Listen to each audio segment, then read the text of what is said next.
चलिए साथियों, आज के इस वीडियो में हम जानेंगे लगातार प्रयास करके अपने कामयाबी को किस तरीके से हम अचीव कर सकते हैं।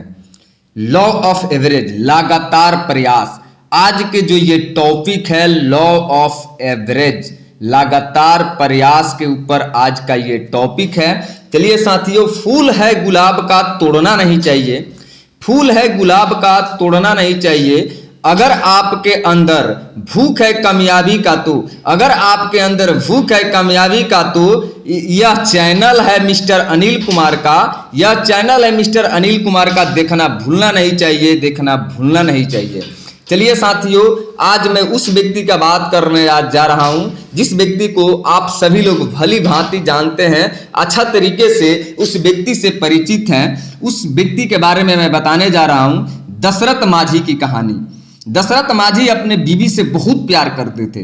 दशरथ माझी अपने बीवी से बहुत प्यार करते थे। उनके बीवी का नाम था फाल्गुनी देवी।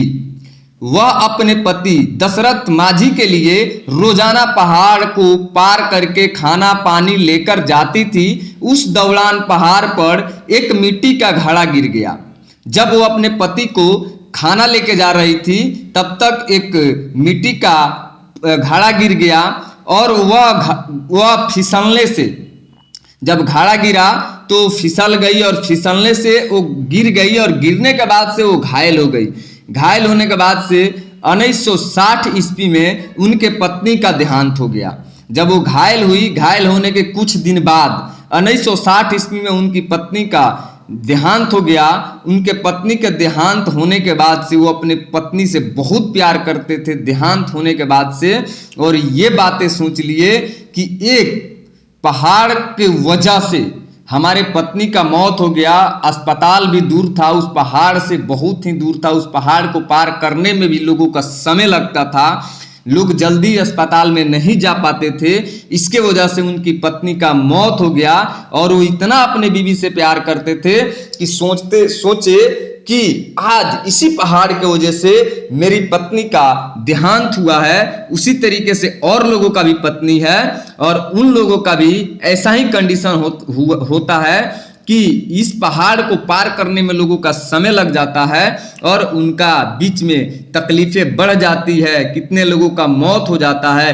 तो उसने निर्णय लिया इस पहाड़ को ही हम काट देते हैं, काट के रास्ता बनाते हैं। 1960 ईस्वी में 1982 तक, 1960 से लेकर 1982 तक 22 साल में 360 फीट लंबा, 30 फुट चौड़ा, 25 फुट ऊंचे पहाड़ को काटकर उसने एक बहुत बड़ा रास्ता बनाया और अपने आप को सिद्ध किया, अपने आप को एक एग्जाम्पल बनाया। आज के डेट में पूरे विश्व उनको जानता है कि एक दशरथ माझी नाम के इंसान थे, ऐसे जुनूनी इंसान थे। उनके अंदर ऐसा जुनून था कि लगातार प्रयास करके कंटिन्यू उन्होंने 1960 से लेकर 1982 तक 22 साल कंटिन्यू उस पहाड़ को काटकर उसने रास्ता बनाया।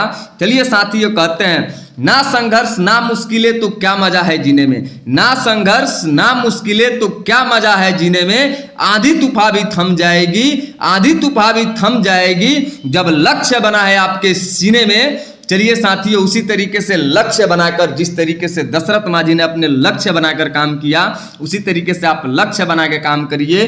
वो एक ऐसे इंसान थे, इतने जुनूनी इंसान थे कि दशरथ माझी का जन्म, उनके बारे में, दशरथ माझी के बारे में बात करें तो दशरथ माझी का जन्म गया के गहलौर गांव में 14 जनवरी 1929 ईस्वी में हुआ था। गया से दिल्ली तक का सफर उन्होंने पैदल ही तय किया था, पैदल तय किया था और उसके अंदर बहुत सारी परेशानियां उनको आई क्योंकि उनके पास ट्रेन का टिकट खरीदने का पैसा नहीं था।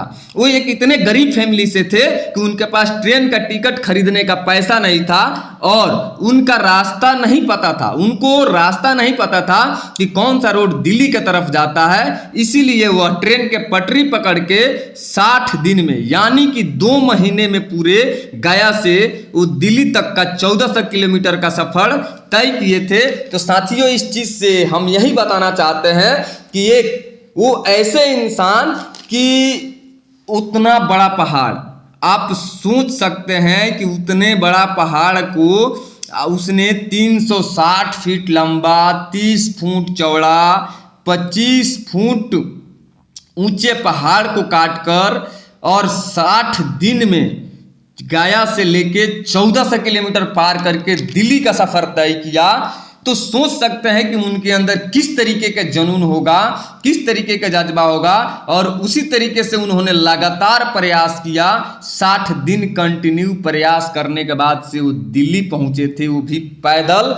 तो साथियों, आपको भी अपने जिंदगी में हार नहीं मानना है, लगातार प्रयास करना है। और लगातार प्रयास जब आप करेंगे तो ऐसा नहीं है कि दशरथ माझी की तरफ आपको अपना मंजिल नहीं मिलेगी। मंजिल आपको याद कर रही है, मंजिल आपका इंतजार कर रहा है, आपको मंजिल मिलेगा। कहा जाता है साथियों, अपनी एक जमी पर अपना आकाश पैदा कर, अपनी एक जमी पर अपना एक आकाश पैदा कर, अपने लिए एक नया इतिहास पैदा कर, अपने लिए एक नया इतिहास पैदा कर। मांगने से कब मिली है खुशी मेरे दोस्त, तू अपने हर कदम पर विश्वास पैदा कर, तू अपने हर कदम पे विश्वास पैदा कर। तो साथियों, आप भी अपने अंदर विश्वास पैदा करिए। बाकी इस वीडियो में इतना ही। थैंक यू, फिर मिलते हैं नेक्स्ट वीडियो में।